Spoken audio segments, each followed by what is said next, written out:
Hi, my name is Nabalkis Farzana Fatima Rizal. My student ID is 20231568997 and I'm from MLG 1201B. So today I'm going to present about my poetry analysis titled Woman Work by Maya Angelou. So before I started, I'm going to give you a little bit briefing of the table of contents. So this is the table of the contents that I'm going to present today. The first content is poetry scansion and metrical structure. Although I said metrical structure, I'm only going to give you a little bit briefing of the poems. I'm not going to go full depth of the metrical structure because I'm going to explain it again. I'm going to cover it again in contents number 4, which is the metrical structure that covers the poem structure, rhyme scheme, as well as the type of the poem. And then for the second content, we have author's biography. For the third content, we have summary of women's work, and the fourth content is the metrical structure. Again, I'm going to cover for the first content in the fourth content, and then we have last content, which is the poem devices, which contain literary devices and sound devices of the poem. And then I'm going to give you my opinion and my conclusion of the poem. So let's start with the first content, which is poetry scansion. This, like I said before, I'm not going to cover it all in this content because I'm going to cover up all the metrical structure later in the fourth content. So this is the poetry scansion for this poem. This poem has 6 stanzas, and each stanzas have their own stress and unstressed symbol. The words, the alphabets in the highlighted black color is the symbol for stress and unstress for each of the lines. For example, in stanza 1, line 1, I've got the children to tend. I've is unstressed, the got is stressed, the is unstressed, children is 2 syllables, so chil is unstressed and dren is stressed. 2 is unstressed and 10 is stressed. So the reason why unstressed and stress is very important in poetry or in poems is because it adds more feelings when we're reading the poem, by adding a rhyme scheme or intonation or stress into certain word to emphasize the meaning or the message that the poet is trying to convey in the poetry itself. So that's why stress and unstress is very important when it comes to poetry. So the next slide is the same. This is stanza 2 and this is stanza 3. Same words, same highlighted black is the stress and unstress, and this is stanza 4 and stanza 5, and lastly this is stanza 6. So now we're moving on to the second content, which is the author's biography. Here I'm going to give you a little bit of briefing about the poet's background. So this is the picture on the right is the poet Margaret Annie Johnson, or commonly known as Maya Angelou. She was a renowned American poet, author, screenwriter, actress, dancer, memorized, and civil rights activist. She was born on 4th April of 1928, and this woman's childhood was tough. This is due to the fact that her parents split up when she was a kid, and both her and her brother moved to live with her grandmother in Stans, Arkansas. At the tender age of 7, she returned to her mother's custody for a brief moment, and this is when the nightmare started. She was getting sexual assault by her mother's boyfriend, and yes, although he got punishment that he deserved, this accident has caused her to be traumatized to the point that she went mute for the next 6 years of her life. But luckily, after the accident, she returned to her grandmother in Arkansas and to live there with her brother again. So after return to her grandmother's custody, she took an interest in poetry and memorized almost all the work of William Shakespeare and Poe. She always had interest in writing essays, journals, and even writing poetry when she was a kid, but it was only when she returned to her grandmother's home that her interest in poetry bloomed. Years after her traumatizing childhood, Maya has worked many odd jobs in order to support herself and her son. Being an American black woman during her time was not easy, as racism towards black people, and even worse, a young black woman in those years was horrible. The opportunities of her work was very limited even when she was a potential worker, but despite getting rejected quite a handful of times, she was quite persistent and ended up working many odd jobs like fry cooker, cast members in movies, nightclub performer, actress, writer, director, and producers of plays. But it was in 1969 when Maya published a well-known poem, I Know Why the Caged Bird Sings, that depicted her early life. It was nominated for the National Book Award and has been translated into numerous languages and has sold over 1 million copies worldwide. The book became so popular due to the fact that the readers were captivated by her personal strength while facing her childhood trauma and racism in that country. It is said that her poems resonated with readers, especially the one that has suffered the same sexual abuse and race oppression as her.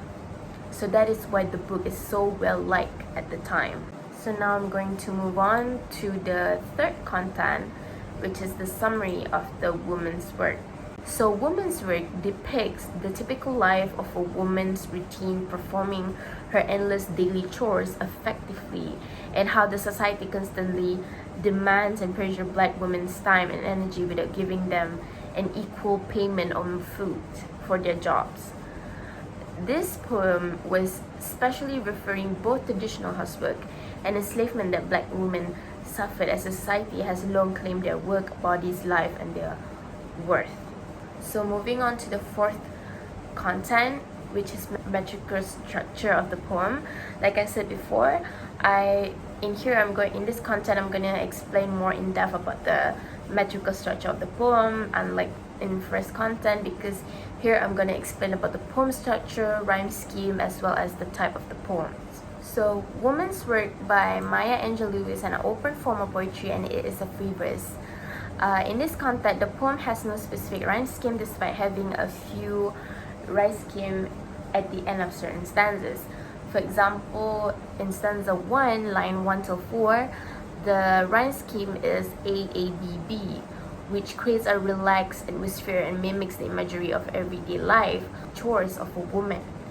And in stanza 3, line 1 till 4, follows a rhyme scheme that shows an ABCB rhyme scheme that shows the speaker feeling of closure. The second, fourth, fifth, and sixth stanza does not have specific rhyme. As for the structure, there are 6 stanzas that consist of nonnets, quatrain, and some quatrain. On the other hand, the poem's feet is mostly a mix of iambic and anapaes, and even a few trochee and dactyl. So this is the example of the structure and the rhyme scheme.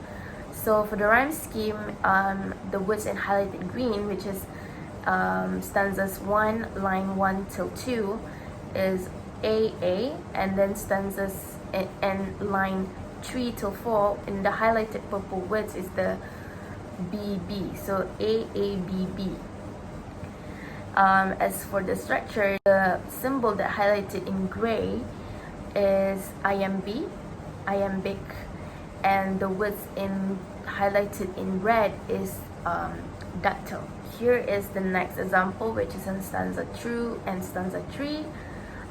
The words in pink is anapaes, and the words in blue is trochee, while the rhyme scheme is for stanza 3 is the The highlighted words in purple is A, the highlighted words in green is B, and the highlighted words in gray is C. So that's why the rhyme scheme for stanza 3 is A, B, C, B. Moving on to the fifth content, which is the last content, is the poem's devices.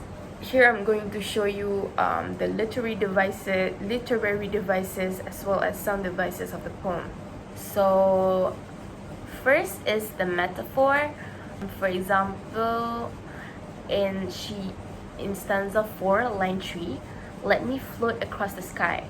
In this line, she stated that she wants to rest and how she wants her burden to lift it up and compare herself to the feeling of weightlessness.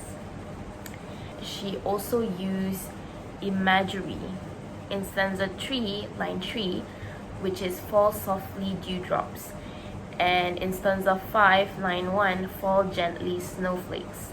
In here, Maya Angelou probably trying to encapsulate the beauty of nature as her comfort place.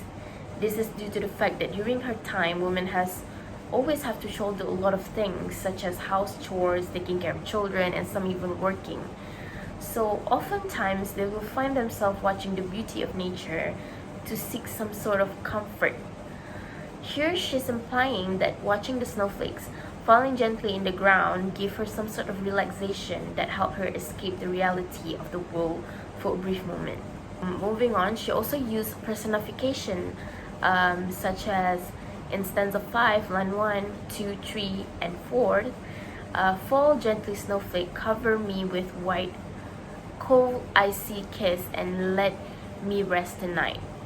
Here, Maya was hoping that the hectic and busy schedule in her life would slow down like a snowflakes falling to the ground, so she could get some rest when time is froze. This also can be interpreted as she wants an internal rest, which means equal to death, because she probably can deal with all the toils that happens in her everyday life. Additionally, for the sound devices, the speaker used repetition in her poems, such as in stanza 1, line 2, 3, and 4, the closest to man, the floor to mop, and the food to shop. The repetition of the highlighted words gave a musical effect. The emphasized what the speaker has to do in her everyday life. This repetition is important as the reader is able to understand more of what the speaker meant when she talks about the turmoils that women have suffered in everyday life. It also gives a proper view of what a house chores truly is, and it is not simply as to do the dishes and dusting off some furniture. It is much more than that. So lastly, the speaker used the repetition of assonance in this poem. For example, in stanza 1, line 3 and 4, the floor to mop, the food to shop. This repetition gives a musical effect to shape the message that the speaker is trying to highlight. Lastly, the speaker used repetition of assonance for this poem. For example, in stanza 1, line 3 and 4, I already highlighted it here, the floor to mop, the food to shop. The repetition gives a musical effect to shape the message that the speaker is trying to highlight. This is not only will help the readers understand more about the hardship that she had suffered, but also will draw attention of the readers, as we often like to read something that gives a nice musical beat. The repetition also emphasized that women's chores in the speaker's era was not easy and could be stressful. So the words in below is actually the repetition of assonance. So in my opinion, this poem from Maya Angelou is basically a reminder and a voice of women from the past who had suffered from all the hardship that they had been through. It's like a reminder for us women in this generation to know and protect our rights as a woman, as well as be grateful for it, as they didn't get that much privilege of having a voice or rights during their time. So with that being said, I am grateful that I am born in this generation where I can voice out my thoughts freely and hold my rights proudly as a woman. So to conclude, this poem shows me the reality of our society that used to and still look down upon women. The society made us think that a woman can only do house chores and take care of children under the basis that women are weaker than men, that they should do chores as a payment for the favor of their husband. That's why when we look into history, women oftentimes suffered 2 times more than men, as they were given less opportunity and a lot of responsibility to shoulder. So thank you. That is all for my presentation for today. I hope you enjoy my presentation of women's work by Maya Angelou, and hope you get much more knowledge after watching my presentation. So thank you. Bye.